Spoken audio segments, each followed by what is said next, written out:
सभी को आज 15 अगस्त सन 2022 का दिन पूरा देश 75वें स्वतंत्रता दिवस के रूप में हर्षोल्लास से मना रहे हैं। आज जो हमारे मोदी जी हैं, हमारे प्रधानमंत्री साहब, वो एक मुहिम जो चलाई है उन्होंने, बड़ी सराहनीय है, बहुत अच्छी बात है कि घर घर तिरंगा, हर तिरंगा, हर घर में तिरंगा, सदा ऊंचा रहे तिरंगा। बहुत अच्छी मुहिम। लेकिन मैं आपसे ये चीज जानना चाहता हूं कि अच्छी बात है, देश के प्रति, तिरंगे के प्रति सम्मान, स्वाभिमान, देश का गौरव है और सभी को मेरी तरफ से भी बहुत बहुत ढेर सारी शुभकामनाएं। लेकिन मैं आपसे जानना चाहता हूं सर कि क्या ऐसा करने से, जैसे कि खाने का नाम लेने से, क्या आपकी भूख मिट सकती है? आज हम सब लोग जो मुख्य जो समस्याएं हैं, हर इंसान किसी न किसी वे में बड़ा परेशान, हैरान, चाहे किसी भी वर्ग का हो, चाहे किसी भी तबके का हो। अगर मैं बात करूं, आज सबसे बड़ा जो मुद्दा है सभी के लिए, एक सार्वजनिक मुद्दा है कि महंगाई कम करो, महंगाई कम करो, महंगाई कम करो। और ये हर सरकार आती है, ये काम करती है, वो उसका विरोध करती है, वो उसका विरोध करती है। जब बीजेपी की सरकार होती है तो कांग्रेस वाले विरोध करते हैं, कांग्रेस की सरकार होती है तो बीजेपी वाले विरोध करते हैं। लेकिन दोनों ही, या मैं कहूं कि सभी लोग सच को स्वीकारने से कतरा रहे हैं कि सच क्या है। हमने अपने एक लेबल लगा लिया, मैं बीजेपी का हूं, मैं कांग्रेस का हूं, तुम सपा के हो, तुम बसपा के हो। जितनी पार्टियां हैं सब अपनी अपनी पार्टी का गुणगान कर रहे हैं, अपनी पार्टी को बेस्ट बता रहे हैं, अपने नेताओं को बेस्ट बता रहे हैं। लेकिन एक बात बताओ, जब सारे तुम सही हो आपस में, तुम तो एक सास बहू के जैसा झगड़ा कर रहे हो, जिससे देश चलता है, जिससे गरीबी मिटती है, जिससे महंगाई रुकती है। अगर इन सारी चीजों को आपको ठीक करना तो सच को समझना पड़ेगा, सच को अपनाना पड़ेगा। 60% जो लोग हैं, जो बहुजन अपने आप को बताते हैं, बहुजन है, बिल्कुल अच्छी बात है, मूल निवासी हैं, अच्छी बात है। उनका जो एक ही है, जो दुख है कि हमारे साथ अन्याय हो रहा है, छुआछूत की जा रही है। अब बिल्कुल हो रहा है, जो अन्याय हो रहा है सभी जगह हो रहा है, हर के साथ में हो रहा है। लेकिन ये लोग भी सच को मानने से कतराते हैं। सच को मानने से जब तक आप कतराते रहोगे, जब तक जो आप सह रहे हो सहते रहोगे, कोई नहीं रोक सकता। अरे जय संविधान कहने से किसी को न्याय मिल जाता है क्या? अरे जय संविधान कहने से अगर न्याय मिलता है तो फिर तुम्हें न्याय क्यों हो रहा? तुम्हारे साथ अन्याय क्यों हो रहा है?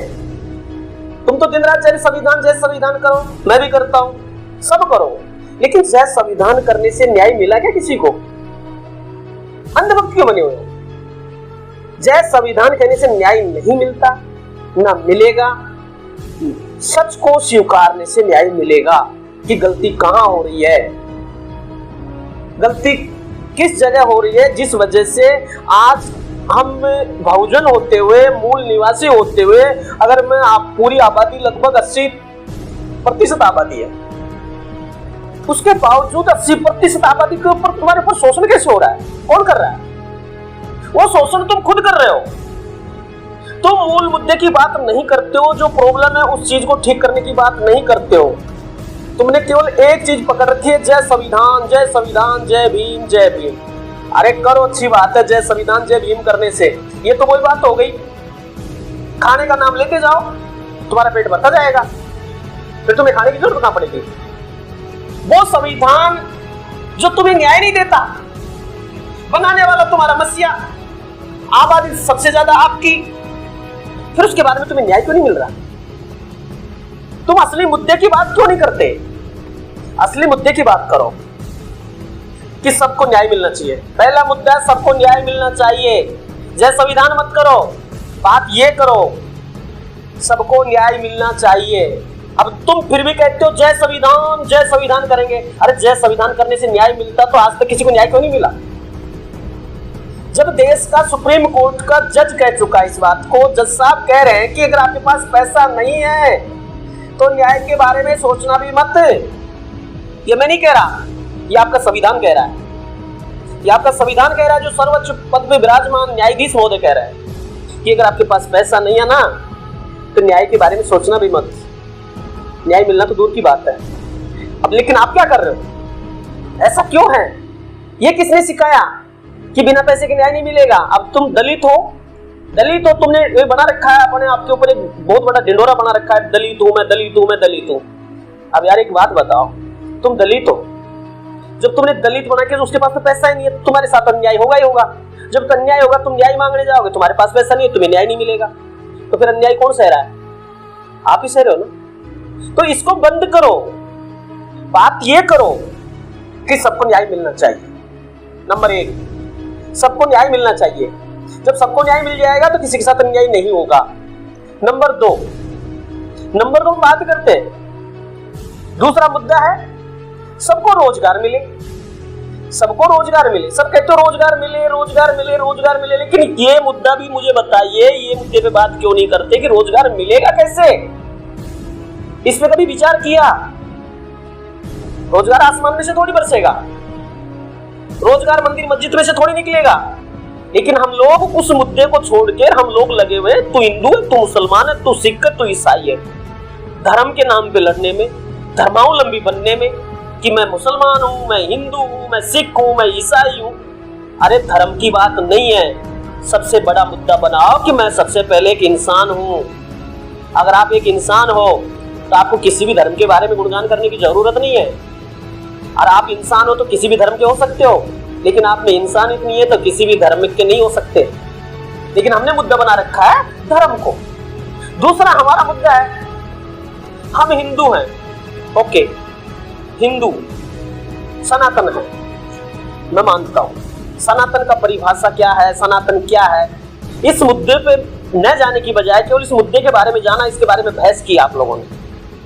हिंदू जो अपने आप को बोलता है कि मैं हिंदू हूं, क्या वो हिंदू होने से पहले इंसान नहीं है? जब वो हिंदू बनके एक अमानवीय कृत्य को कर रहा है, एक अमानवीय कार्य कर रहा है, एक अपराधी का काम कर रहा है, एक देशद्रोही का काम कर देता है, तो फिर वो कौन सा हिंदू हो जाता है? तो ये हिंदुत्व का जो टीका लगा रहे हैं, इस चीज को बंद करके सबसे पहले इंसान बन जाओ। अगर आप इंसान बन गए तभी आप एक सच्चे हिंदू कहलाओ। सच्चे हिंदू बनने के लिए आपको एक सच्चा इंसान बनना पड़ेगा। लेकिन आपने इंसानियत को खत्म करके इंसानियत को मिटा दिया और आप कहते हो कि मैं हिंदू हूं। तो हिंदू से बड़ा इंसान है मेरे हिसाब से। अगर आप इंसान हो तो आप सबसे बेस्ट हिंदू हो, और आप इंसान नहीं हो तो आप सबसे बेस्ट हिंदू नहीं हो। जब जो लोग धर्म के जाति का ठेका रखा है उस चीजों पे लड़ रहे हैं, कुछ लोगों ने संविधान का ठेका ले रखा है उस पे लड़ रहे हैं। जबकि मेरे हिसाब से अगर सारी चीजें ठीक करनी है, आपको सारी चीजें ठीक करनी है तो 4 चीजें होनी चाहिए। ओनली इन 4 मुद्दों की बात करो। 4 मुद्दों की आप बात करोगे, इसको हिंदू मुसलमान को, सिख ईसाई को, धर्म को, जात को, भगवान को, मजहब को, इनको बीच में मत डालिए। ये अलग चीजें हैं, ये आपके एक पर्सनल आस्था के विषय हैं, पर्सनल इंसान की आस्थाएं हैं, वो करिए आप। लेकिन मैं कहना चाहता हूं आप सभी से, इस 25वें स्वतंत्रता दिवस के उपलक्ष्य में मैं भी एक आम इंसान हूं, एक किसान हूं, एक मजदूर हूं, और वो हर चीज को अच्छी तरीके से जानता हूं, समझता हूं, जिया है, देखा है, भुगत रहा हूं। यही चीज मैं आज आपको बता रहा हूं। मेरी बात को ध्यान से समझना। ना हिंदू है, ना मुसलमान है, ना सिख है, ना ईसाई है, सबसे पहले तो एक इंसान है।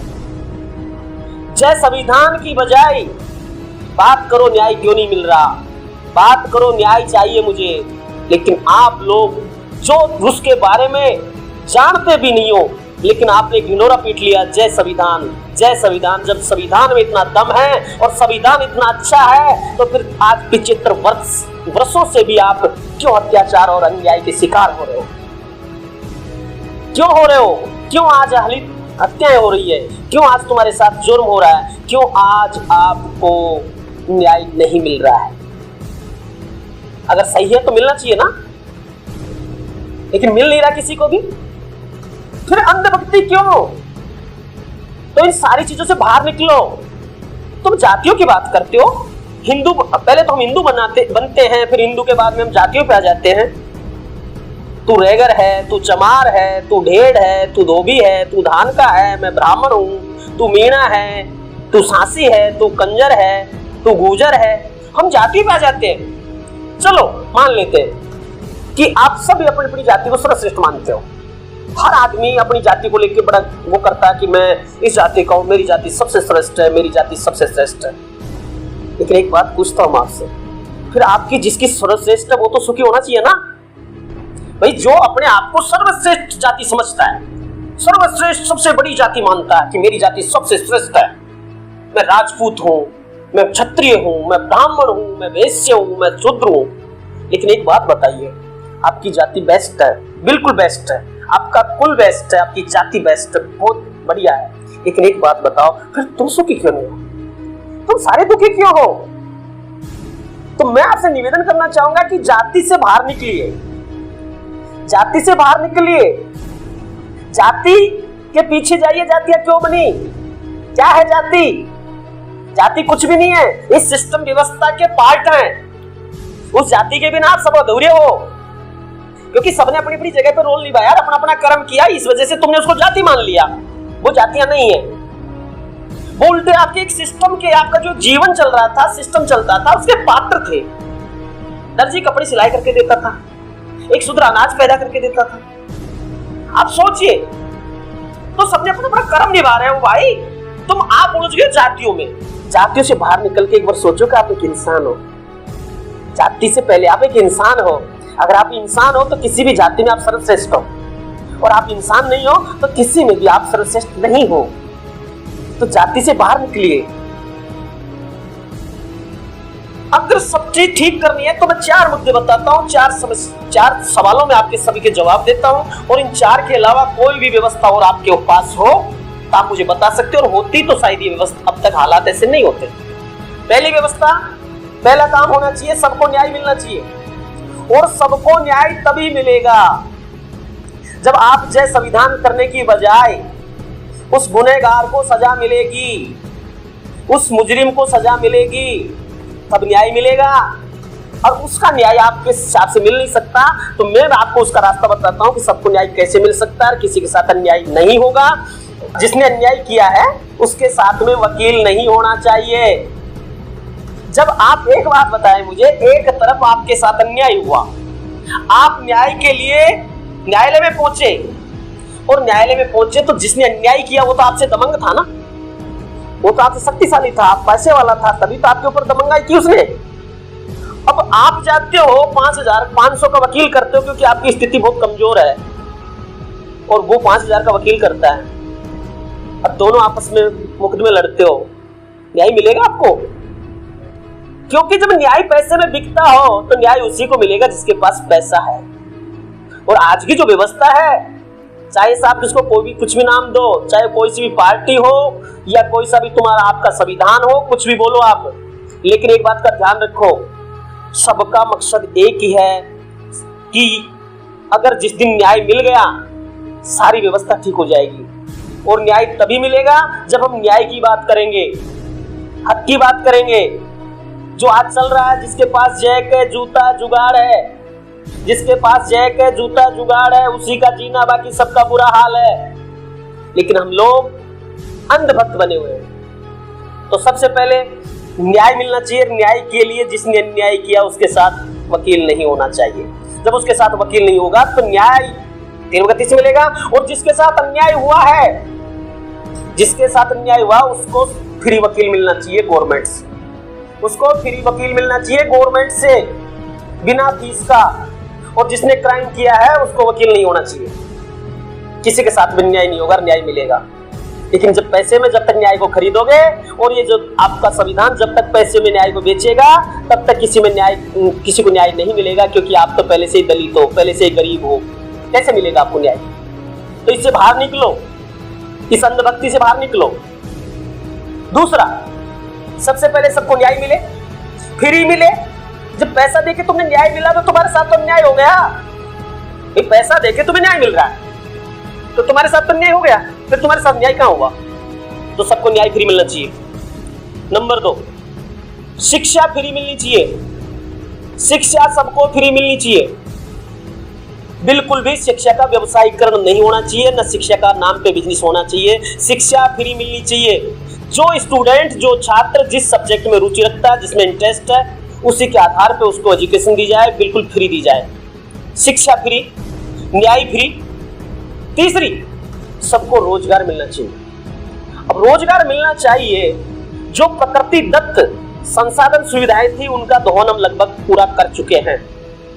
अब मानव ऐसा है, आज तक कोई ऐसा मानव के पास कोई संसाधन बना नहीं है जिससे वो रोजगार के अवसर पैदा कर सके या रोजगार को बढ़ावा दे सके। हाँ, उनका दोहन करने के तरीके में भी इजाफा कर दिया है आज, जिससे बेरोजगारी मजदूरी बिल्कुल एकदम खत्म हो गई है। बेरोजगारी मजदूरी बिल्कुल खत्म से हो गई है। तो रोजगार मिलेगा कैसे? आप ये सोचते हो, वो करते हो। अब ये काम किसका है? ये काम है सरकार का। जो आप, सरकार का मतलब जानते हो क्या होता है? जैसे एक परिवार को परिवार का मुखिया चलाता है। जब उस परिवार की जो भी समस्या आती है तो मुखिया उसको हैंडल करता है, मुखिया उसकी समस्या का सॉल्यूशन करता है, तब जाके और वो परिवार चलता है।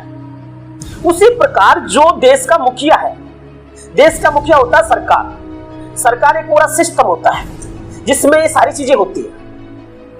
अब जो मुखिया है, जो देश की सरकार है, जो देश की व्यवस्था है, उसकी जिम्मेदारी और उसकी लायबिलिटी बनती है कि सबको रोजगार कैसे उपलब्ध कराया जाए। अब इनके पास वो सिस्टम, वो तरीका, वो जानकारी किसी के पास नहीं है, क्योंकि ये तो आए थे राजनीति करने। इनको क्या पता रोजगार कैसे दिया जाएगा? ये तो राजनीति में बेरोजगारी के चक्कर में आए थे कि मैं बेरोजगार हूँ, छोटा मोटा चुनाव लड़ लेता हूँ, थोड़ी सी राजनेताओं से मेरी जान पहचान हो जाएगी तो मैं बड़ा राजनेता बन जाऊंगा और एक दिन मैं संसद में पहुंच जाऊंगा। अब आप उस आदमी से जो बेरोजगारी से वहां पे राजनीति करते हुए, बिजनेस करते हुए संसद में पहुंचा है, उस आदमी से आप रोजगार मांग रहे हो, और कहां से देगा वो रोजगार? इम्पॉसिबल। कहां से देगा? बिजनेसमैनों की बात करते हो तो बिजनेसमैनों ने जितने भी कल कारखाने लगा रखे हैं, जितने भी कंपनियां बना रखी है, जितने प्रोडक्शन के सिस्टम बना रखे हैं, उसमें जितनी पॉपुलेशन है उस हिसाब से जितनी भर्ती करनी थी वो कर चुके भाई। वो क्या करेंगे? आपको जॉब देगा तो जॉब देगा किसमें? बताइए मुझे।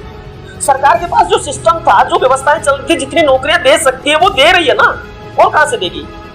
तो ये सोचने का विषय है कि रोजगार सबको कैसे मिले। या तो रोजगार दो या सबको पर्याप्त सुविधा दो। रोजगार नहीं दे सकते तो पर्याप्त सुविधा दो कि वो भूखा ना मरे। भूखा नहीं मरेगा तो गलत नहीं करेगा, लेकिन जब वो भूखा मरेगा तो क्या करेगा? चोरी करेगा ना, गलत धारणा में जाएगा ना, गलत संगत में जाएगा, गलत लोगों की संगत में जाएगा, गलत संपर्क में आएगा तो गलत करेगा और क्राइम दिन रात बढ़ेगा, जो बढ़ रहा है। तो वो तरीका क्या है, वो सिस्टम क्या है? अब तो सबको रोजगार देने का काम, न्याय फ्री, शिक्षा फ्री। जब आप कर क्या रहे हो? महंगाई कम करो, महंगाई कम करो, गैस का सिलेंडर इतने का हो गया, इतने का हो गया, उस राज्य में इतने का था, बिजली का बिल इतने का हो गया। भाई ये नियम है प्रकृति का कि जैसे इंसान की उम्र बढ़ती है, समय निकलता तो बढ़ती है ना, कि भाई इतनी उम्र का हो गया, इसकी 40 वर्ष हो गई, 50 हो गई, 45 हो गई, 60 हो गई, 70 हो गई। उसी तरीके से जो भी इस संसार के अंदर, इस व्यवस्था के अंदर, इस प्रकृति के अंदर जिसने भी जन्म लिया है वो बढ़ने के लिए लिया है, घटने के लिए नहीं लिया। अब जैसे जैसे समय गुजरेगा, पॉपुलेशन बढ़ेगी, तो जो वस्तु का जो मूल्य है, जो कीमत है, उस पे कॉस्ट बढ़ेगी। कॉस्ट इसलिए बढ़ेगी, कॉस्ट बढ़ने का कारण ये है कि जब उसकी डिमांड बढ़ेगी तो उसकी कीमत बढ़ेगी, क्योंकि जो रॉ मेटेरियल उसको बनाने में काम में लिया जाता है उसकी कीमत बढ़ जाती है। उसकी कीमत बढ़ेगी तो मैन्युफैक्चरिंग की कीमत बढ़ेगी, मैन्युफैक्चरिंग की बढ़ेगी तो बिक्री की बढ़ेगी, और बिक्री की बढ़ेगी तो निकलेगा आपसे, क्योंकि आप उपभोक्ता हो। अब आप पिछले 75 वर्ष से क्या कर रहे हो? महंगाई कम करो, महंगाई कम करो, महंगाई कम करो, महंगाई कम करो। अरे आज तक हुई क्या? इससे बाहर निकलो। महंगाई कम मत करो, महंगाई को कम नहीं कर सकते। आज तक कोई करने वाला नहीं हुआ महंगाई को कम। अगर महंगाई को कम करने का सिस्टम होता तो अब तक महंगाई होती नहीं। आप इनकम बढ़ाओ, कमाई बढ़ाओ, यानी कि आपके पास अर्निंग होनी चाहिए, पैसा आना चाहिए। अब फिर मुद्दा वही पे आ जाता है कि पैसा आना चाहिए। बिल्कुल बात सही है आपकी, पैसा आना चाहिए, लेकिन आए कहां से? रोजगार तो है ही नहीं। तो रोजगार नहीं है तो हमने ये दूसरे वो पकड़ लिए, तरीके पकड़ लिए, महंगाई कम करो, महंगाई कम करो, सबको न्याय दो, किसी के साथ अन्याय ना हो, कोई भूखा नहीं रहे। ये क्या कर रहे हो? उल्टा। अब रोजगार के जो संसाधन थे वो लगभग पूर्ण रूप से दोन हो चुका है। अब मुद्दा कहां पे अटका हुआ है? मुद्दा यहीं पे अटका हुआ है कि हम सब इसका उल्टा कर रहे थे, सब उल्टा कर रहे थे। अब इनकम बढ़ा नहीं सकते, रोजगार है नहीं, ना आप क्राइम कम कर सकते, ना आप भुखमरी कम कर सकते, ना आप बेरोजगारी कम कर सकते, आप केवल अंधभक्ति कर सकते हो और अंधभक्ति कर रहे हो। आंखें खोलो मेरे दोस्त, आज अगर रोजगार नहीं दे सकते तो उस इंसान को इतना तो उसको अवेलेबल कराओ जिससे कि उसका जीवन आराम से चल सके। अगर उसका जीवन नहीं चलेगा भाई तो वो तो कुछ करेगा, चाहे तुम कुछ भी करते रहो, फिर चाहे जेल करो, चाहे सजा करो, जो भी करना करो, क्योंकि मरता क्या नहीं करता। अन्याय होगा तो वो गलत करेगा, भूखा मरेगा तो गलत करेगा, अशिक्षित रहेगा तो गलत करेगा। अब इनको तुम रोक नहीं सकते, लेकिन मैं आपको इसके बारे में भी बहुत बढ़िया सॉल्यूशन देता हूं, और इस बात को बड़ी मेरी बात समझ में आ रही है और बात सही हो ना तो शेयर जरूर कर देना। लेकिन मैं जो बोलूंगा सच बोलूंगा, और इस सच को आपको मानना भी पड़ेगा, और बता दूं आपको मानना पड़ेगा, नहीं तो भुगतने के लिए तैयार हो, जैसे चल रहा है चलने दो, कोई दिक्कत नहीं है। अब इनको सही करने का एक तरीका है, जब आपके देश में पैसे की अगर कमी है, रोजगार की कमी है, ठीक है रोजगार तो नहीं है लेकिन पैसे की कमी तो नहीं है ना। अब आप ये नहीं कह सकते मेरे से कि पैसे की कमी है, कहां पैसे की कमी मुझे बताओ। जैसे कि कम से कम आज मैं बात करूं तो स्विस बैंक के अंदर, जिसको आप ब्लैक मनी बोलते हो, काला धन बोलते हो, और हमारे जो पीएम साहब है जब आए थे तो उन्होंने सबसे पहली शर्त यही रखी थी कि सबको 15 लाख आएंगे, 14 लाख आएंगे, 15 लाख आएंगे। और कहां से आएंगे तो उन्होंने वो जो फार्मूला बताया था कि स्विस बैंक से काला धन वापस आएगा, वो इतनी मात्रा में होगा कि एक व्यक्ति को 15 लाख आ जाएंगे। अब ना तो वो स्विस बैंक से काला धन आया, ना किसी को 15 लाख आए, लेकिन ये मेरा कोई मुद्दा नहीं बात करने का, ठीक है कोई बात नहीं, 15 लाख आपको अगले चुनाव में आ जाएंगे, ले लेना आराम से, ये नहीं देगी दूसरी पार्टी दे देगी, जैसे आपकी मर्जी हो कर लेना। लेकिन इतना पैसा तो स्विस बैंक में ब्लैक मनी जमा है। दूसरा कि जितने हमारे देश के चंद जो सरकार के जो दलाल थे या सरकार के नजदीक लोग थे या राजनेताओं के नजदीक के लोग थे, इतना पैसा लेके विदेशों में फरार हो गए कि आज अगर वो जो लेके गए हैं लेकिन लाने की हिम्मत भी नहीं है, ला भी नहीं सकते। ये और बता दो, क्योंकि अब जय संविधान जानते हैं हम, तो जय संविधान की बात करते हैं, लेकिन वो कौन सा कानून है ऐसा जो उसको ला नहीं सकते? किसने बनाया ये चीजें? तो वो पैसा भी अगर आ जाए तो प्रति व्यक्ति लाखों रुपए प्रति व्यक्ति के आ सकते हैं। अब मैं बात करता हूं, ठीक है वो भी नहीं ला सकते, यहां से भी नहीं पार पड़ेगी, लेकिन अभी तुम्हारी आंखों के सामने हमारे बहुत सारे बिजनेसमैन, उद्योगपति इंडिया से बाहर, भारत में उनका बिजनेस, भारत से वो पैसा ले जा लगा के बाहर विदेशों में कारोबार करते हैं, बिजनेस करते हैं। वहां पे उन्होंने सब कुछ एक देश तक बसा रखे, इतने इतने बड़े बड़े महल बना रखे हैं उन्होंने वहां पे। पैसा कहां का हो? इंडिया का, भारत का, हमारे देश का। जब हमारे देश का पैसा हमारे देश में बिजनेस की, क्योंकि सबसे दूसरे नंबर पे आता है विश्व में पॉपुलेशन के मामले में, तो यहां से बिजनेस की कमी नहीं है वहां पे। लेकिन जब एक्स्ट्रा पैसा, उस पैसे को करे क्या, उस पैसे का क्या करे?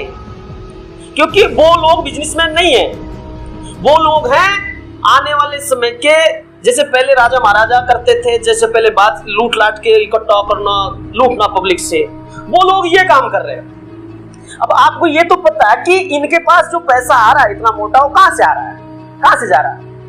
कभी सोचा आपने इस बारे में? वो हमारा पैसा था, हमारा पैसा। अब आप सोचोगे कि तुम्हारा पैसा कैसे था, कि इस दुनिया के जितने भी कारोबार हैं वो कैसे चलते हैं, इस दुनिया के सारे कारोबार कैसे चलते हैं? इस दुनिया के कारोबार चलते हैं उपभोक्ताओं से। कोई सा भाई सेक्टर उठा के दे लीजिए, उपभोक्ताओं से चलता है। और उपभोक्ताओं की जो खून पसीने की कमाई है वो जाके चंद लोगों के पास स्टोर हो जाती है, क्योंकि सारा कारोबार इन्हीं के हाथ में है। और वर्तमान जो स्थिति है हमारे देश की वो है कि 95% पब्लिक का पैसा, 95% अर्थव्यवस्था, धन 5% लोगों के कब्जे में है। और 95% पब्लिक के पास 5% पैसा है ओनली सारे सिस्टम का, जिसपे हम 95% आबादी आपस में एक दूसरे पे छीना कसौटी कर रहे हैं और कुछ भी नहीं। अब मैं आपसे कहूं, अगर मान लीजिए कि ये जो 5% पैसा, 5% जो पैसा है, ये 5% पैसा इन 5% लोगों के पास चला जाए और जो 95% पैसा इनके पास हमारा है, क्योंकि सारे कारोबार, सारे व्यापार, सारे बिजनेस, सारे उद्योग धंधे, सारे सिस्टम पब्लिक से चलते हैं। हम पब्लिक हैं, हम सब उपभोक्ता हैं, और जब हम सब उपभोक्ता हैं, हम पब्लिक हैं, तो मुझे बताएं आप, सब लोग खुशहाल हो जाएं, सब लोग धनवान हो जाएं, सब लोग माला माल हो जाएं, किसी के पास कोई कमी नहीं रहे, तो बताइए मुझे फिर कौन सी समस्या बचेगी तुम्हारे पास? महंगाई की बचेगी, अशिक्षा की बचेगी, न्याय की बचेगी, अन्याय की बचेगी? कुछ बचेगा ही नहीं जिसकी वजह से किसी को दुखी होना पड़े। लेकिन हम इस बात को मानने से, सुनने से भी इनकार करते हैं। क्यों करते हैं? कि हमें 75 वर्षों से आदत लग गई, अब तक नहीं हुआ तो अब कैसे हो जाएगा? हमें केवल झुंझुना पकड़ा दिया और उस झुंझुने को हम हिला रहे हैं, सारे के सारे बजा रहे हैं। कोई कर रहा है जय श्री राम, अरे भाई जय श्री राम आस्था का विषय है, वो पर्सनल आस्था हमारी है, मैं भी बोलता हूँ जय श्री राम, लेकिन उसको भी भुना के बिजनेस बना दिया। कुछ कहते हैं जय श्री राम, कुछ कहते हैं जय भीमराव अम्बेडकर जी, कुछ कहते हैं जय संविधान, कुछ क्या कहते हैं, कोई क्या कहता है, कोई क्या कहता है। अरे ये पर्सनल आपकी आस्था का विषय है, ये पर्सनल मेरी आस्था का विषय है, लेकिन आपने इसको सार्वजनिक बना के, एक मुद्दा बना के पब्लिक को ध्यान कन्वर्ट कर दिया। वो ध्यान में कन्वर्ट करके केवल आपके पास नाम रह गया, हकीकत से दूर चले गए। तो हकीकत से दूर जाने के बजाय हकीकत पे आओ। आपको ये सारी व्यवस्था, सारा सिस्टम की एक ऐसी व्यवस्था, ऐसा सिस्टम बनके तैयार है जिसके माध्यम से आप जो हमारा 95% पैसा इन चंद लोगों के पास स्टोर है, इस पैसे का दुरुपयोग कर रहे हैं। तो अगर ऐसा व्यवस्था हो आपके पास कि जिसके माध्यम से ये पैसा जो हमारा जा रहा था उसको रोका जाए और वो पैसा हमारे सब भाइयों में बट जाए, हम सब खुशहाल हो जाएं और कोई दुखी नहीं रहेगा, तो मुझे बताइए फिर किस बात का तो हमें झगड़ा रहेगा? किस लिए हम जाति पे लड़ेंगे? किस लिए हम धर्म के नाम पे लड़ेंगे? किस लिए हम संविधान के नाम पे लड़ेंगे? किस लिए हम देवी देवताओं का बंटवारा करेंगे? किस लिए हम भगवान और मजहब के नाम पे लड़ेंगे? मुझे बड़ा अफसोस है कि आप लोग बिना सोचे समझे उस चीज का अनुसरण कर जाते हो, फॉलो कर जाते हो। वो करो कि वर्तमान में हमें क्या चाहिए, वास्तविक हमारी प्रॉब्लम क्या है, उस पे ध्यान लगाओ, उस चीज पे बात करो, उस मुद्दे पे बात करो। न्याय फ्री, शिक्षा फ्री, सबको रोजगार, या आपको आर्थिक स्थिति आपकी जितनी आपको जरूरत हो उस तरीके का सिस्टम आपको अवेलेबल हो, प्लस जाति के नाम पे, धर्म के नाम पे हमें बिल्कुल कभी लड़ने की जरूरत नहीं पड़ेगी। बस हमें एक इंसान बनने की जरूरत है। मैं आपसे बात कर रहा हूँ अति फ्रेश अनमोल मीडिया के माध्यम से, और मैं आपको बता दूं ये सारी बातें जो मैंने आपको बताई है, बहुत सारी बातें हैं, बहुत सारे मुद्दे हैं, लेकिन सभी मुद्दों का, सभी बातों का, सभी सवालों का एक ही जवाब है, जब तक आर्थिक असमानता खत्म नहीं होगी, आर्थिक असमानता कम नहीं होगी, पैसों का जो हमारा जो पूंजी का जो बंटवारा है, जब तक आर्थिक रूप से असमान होता रहेगा, तब तक ये गरीबी, अमीरी, छोटा बड़ा, ऊंच नीच की सारी दीवारें ऊपर जाती रहेगी और आप ये सोच भी नहीं पाओगे, कल्पना भी नहीं कर पाओगे कि ये हो क्या रहा है। और आप अब रियल में अगर सच में ठीक करना चाहते हो और रियल में आप एक इंसान हो, एक इंसान की बात कर रहा हूँ, आप एक इंसान हो, तो जाति से, धर्म से, छुआछूत से ऊपर आइए, ऊपर आके एक इंसान बन जाइए और वही करिए जो एक इंसान के लिए उचित हो, एक इंसान के लिए अनुरूप हो। इंसानियत से बड़ा कोई धर्म नहीं है। इसलिए एक इंसान जो बन सकता है वो एक ऐसा समाज और एक ऐसा देश और एक ऐसा संसार वापस से बना सकता है। लेकिन इसके लिए भी हम लोगों के पास चले जाते हैं, लोगों को समझाने लग जाते हैं, तू बन जा, मैं तेरे को ये सिखा दूं, ये सिखा दूं। आप किसी को मत सिखाइए, किसी को कुछ मत बताइए, किसी को मत समझाइए। आप खुद समझ जाइए, आप खुद एक इंसान बन जाइए, अपने आप सब इंसान बन जाएंगे, अपने आप सारी व्यवस्था ठीक हो जाएगी। और इन सभी समस्याओं का सॉल्यूशन, इन सारे सवालों के जवाब हैं अति फ्रेश अनमोल सक्सेस एकेडमी के पास। और अति फ्रेश अनमोल सक्सेस एकेडमी के पास आपके कोई भी सवाल, कोई भी समस्या, कोई भी परेशानी हमेशा के लिए, आजीवन आने वाले समय तक के लिए, लाइफ टाइम के लिए दूर हो जाती है। इसीलिए जो भी भाई, जो भी बहन, जो भी मेरा देशवासी आज इस 15वें स्वतंत्रता दिवस के उपलक्ष्य में अपने घर में, अगर मेरा ये मैसेज, मेरी ये जानकारी अति फ्रेश अनमोल मीडिया के माध्यम से आपके पास पहुंची है, हो सकता है मेरी कई बातें आपको हटकी हो, कई बातें आपको चुभी हो, बुरी लगी हो, मानता हूं मैं, क्योंकि सच्चाई बहुत कड़ी होती है। इसलिए मैंने आपसे बोला है मैं फिर आपसे मिलूंगा, तो अति फ्रेश अनमोल सक्सेस एकेडमी के बारे में जरूर जानकारी लें।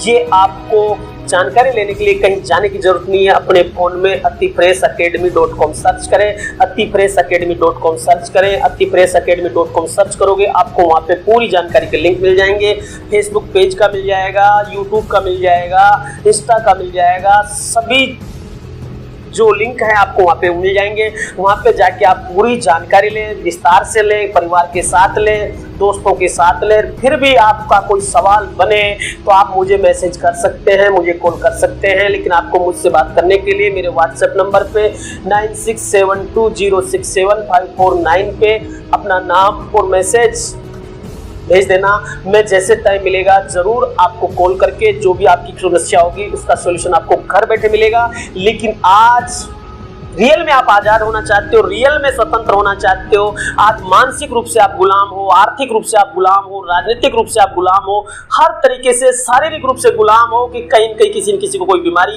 की चपेट में है, कोई किस प्रॉब्लम में चपेट में, यानी कि आप हर तरीके से आज गुलाम बन के घूम रहे हो। आप रियल में हंसना चाहते हो, रियल में एक हंसता मुस्कुराता देश, हंसती मुस्कुराती दुनिया देखना चाहते हो, तो आज अति फ्रेश अनमोल के बारे में जरूर जानकारी लें। और जानकारी के लिए मैंने आपको बताया हमारी वेबसाइट atifreshacademy.com पे जाएं, पूरी जानकारी लें। जानकारी लेने के बाद भी सवाल बचे तो आप मुझे एक बार जरूर मैसेज करें। आपने मुझे सुना, इसके लिए बहुत बहुत धन्यवाद। और मैं आप सभी से कहना चाहूंगा कि मेरी बात किसी भाई को बुरी लगी है तो आप मेरे नंबर पर मैसेज करके मुझे अपना आक्रोश प्रकट कर सकते हैं। और ये भाई का कोई ऐसा मकसद नहीं था कि मेरा कोई किसी भी राजनीतिक पार्टी से या राजनेता से या किसी धर्म से या जाति से कोई सरोकार नहीं है, न मैंने किसी के उसमें बढ़ावे देने के लिए मैंने बात बोली है। मैंने बात की है तो एक मानवता, इंसानियत और सच्चाई की, कि हम इंसान बन जाएंगे तो फिर से ये धरती स्वर्ग बन जाएगी। इसी के साथ जय हिंद, जय भारत, और आप सभी को बहुत बहुत मुबारक 75वां स्वतंत्रता दिवस।